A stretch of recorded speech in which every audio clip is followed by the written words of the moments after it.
a good horror movie should really exploit kind of the random fears you have generally in life. And Sam Raimi's full return to horror, Drag Me to Hell, I think exploits a fear that I've kind of always had.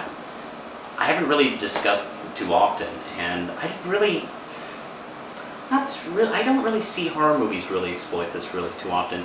It's the fear of doing something wrong, and not like an evil thing, like a really blatantly horrible thing, like killing people or stealing even, or something like that. Just a simple thing that may not seem like a big deal, but turns into a big clusterfuck and really comes back to bite you, either get you fired or get you hurt or hurt somebody else.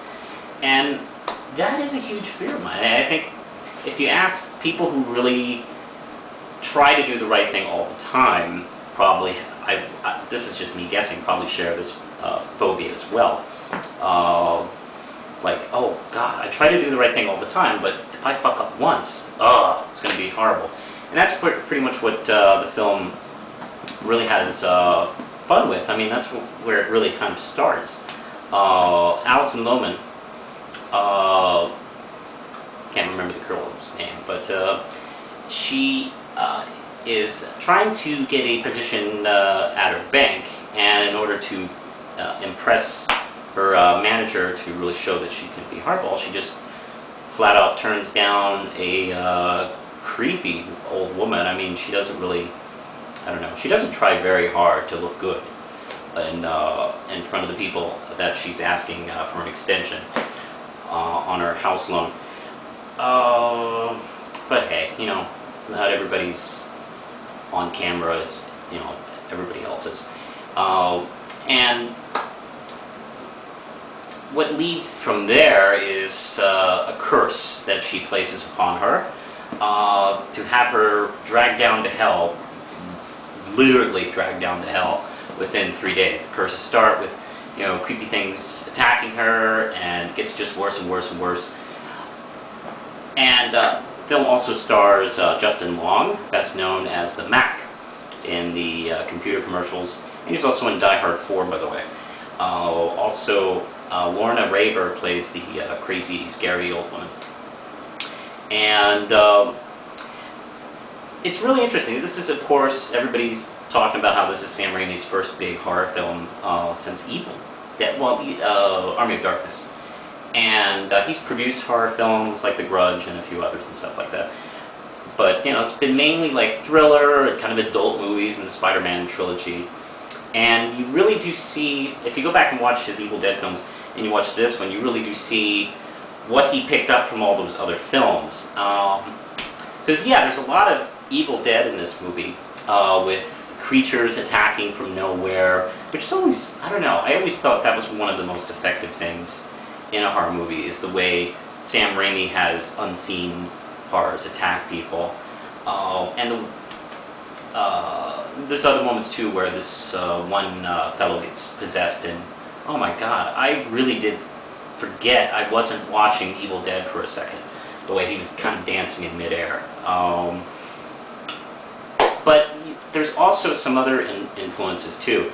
You see little bits of his thrillers work, like The Gift, and I forgot that movie with Billy Bob and Bill, God, I can't remember, one with the missing money, I can't remember the name of that. You see that, and of course the Spider-Man movies, where the heart of the movie is the relationship between Allison and Justin Long characters. It's just, and then you throw in his old school horror stuff, which has not changed and only feels like he hasn't lost a bit. I mean, it's like, unlike George Lucas when he went back to directing, there was something missing, and Sam Raimi jumping back in the fray. I mean, the fight between Allison and Lorna in the car is quite effective. That was like, excuse me, that was very, very Evil Dead. I mean, Allison has put through things in this movie that normally I see Bruce Campbell do.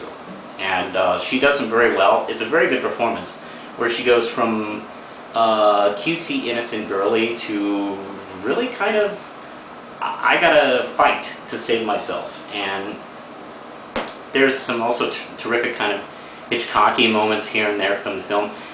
There's a terrific moment where she fears that the woman is watching her while she's in the car, and you realize, oh, she's in the car. And it does take a second to register, which I thought was interesting. Like, oh, yeah, there she is. Oh my god, she's in the fucking car. It's quite good. There's some wonderful gross out moments. Somebody asked me if it was gory, and it's like, it's rather gory in places, but it's more gross. I don't know. I couldn't remember any real blood in the film. It is PG-13, so yeah. Oh yeah. Lindsay mentioned I went to the bathroom during one scene where there's a big nosebleed sequence. I understand. It's fantastic. That's the only thing I missed. But yeah, this film just really keeps it going. If you like horror, and if you're tired of, and I know I am, of horror films that are just recycled and copied and remakes. I'm really tired of the remakes. You know, I used to complain about sequels in horror, but boy, God, the remakes. I guess it's remakes of not that old films. I mean, I'm sorry, the 80s is not that long ago. I mean, don't give me this crap about teenagers not being able to relate to it. It's just 20 fucking years ago. It's not that hard to relate. It's not that different of a world. You know, it's not like the 80s was the fucking Flintstones or something like that. I think most themes that appeal to 80s teenagers still kind of fits. Just there's not cell phones and texting. But that's a whole nother video. I really love this film. It's a real great jump back into form. I'm trying to figure out if there's anything I really disliked about the film, but nothing really is coming to mind of anything substantial. So if you like horror, if you like Sam Raimi, I say 5 Ram chips. This film really does jump back for, you know, I was a little worried about Sam Raimi's work after Spider-Man 3. I thought, I was really confused actually in Spider-Man 3. Do we have enough time? 2.5. I don't have any time to talk about that. Anyway, it's a great film. 5 Ram chips. If you haven't seen it, you should go check it out. Push the button, Lindsay.